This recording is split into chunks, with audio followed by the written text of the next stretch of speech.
York Giants, coming off a disappointing home loss to the Saints, now travel to Carolina to face the Panthers. The Panthers, who ridiculously are coming off a bye week for a game that's going to be played on October 7th. So they'll be obviously fresh, and they've had time to rest up for the Giants. All of it adds up to a tough task for the G-Men.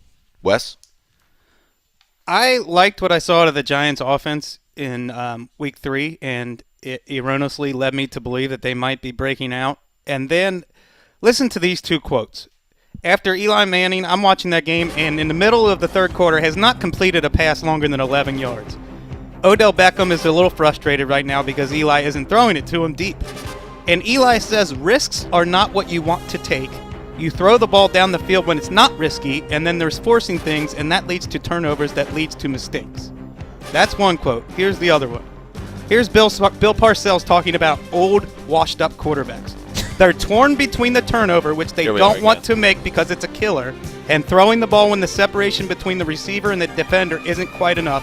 They're not confident throwers like they were when they were younger.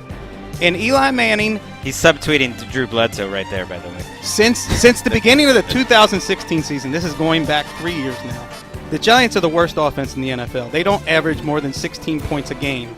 And no quarterback, maybe no player I've ever seen has more excuses made for him constantly than Eli Manning. It's time to score more than 30 points in a game. And they might need to this week because the Panthers' offense is a better offense this year. The early returns on Norv Turner, updating that offense a little bit, or basically just getting rid of Mike Shula. I'm liking what I'm seeing in terms of the play calling. This is a team that, even when their defense doesn't play as well, can put up some points, and I don't see why they wouldn't. And Luke Kuechly, not that Luke Kuechly needs any love, but he looks extra special this year so far through 3 weeks, and he'll be a terror shutting down Saquon Barkley. It does feel like the Panthers have not played in about 4 months, but the last time we saw them, they wiped out the Bengals defense with their ground game. And you are now playing a Giants team that ranks 29th on the ground, and it looks that way sometimes when you're watching these teams go against their defense. I love this matchup for the Panthers. And, Dan, I do not love this week. G-Men! Thank you for playing along. I, in fact, like the Panthers so much that I think the G-Men! are going to get wiped here. The Panthers are my confident lock of the week. I'm locking it up! There you go. Everybody a little bit behind right now. That went very smoothly. It's a safe pick, and I feel like you're going to get this one. I'm 1-3 right now. I got to stop, spinning the dice on totally absurd locks. By the way, Wes, just let's check in. I know it's a bye week, so he hasn't played 4 games yet. But Norv Turner over the summer, I see Cam as a guy that can be in the mid to high 60s as a completion percentage.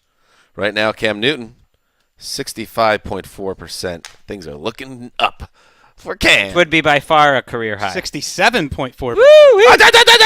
I mean, so is the whole league, but yeah. Yeah, I mean, let's give it more than 3 games. So let's see what happens. 67.4, you're right, Chris Wessling. Last year, 59.1. That would be quite a jump if he could hold this.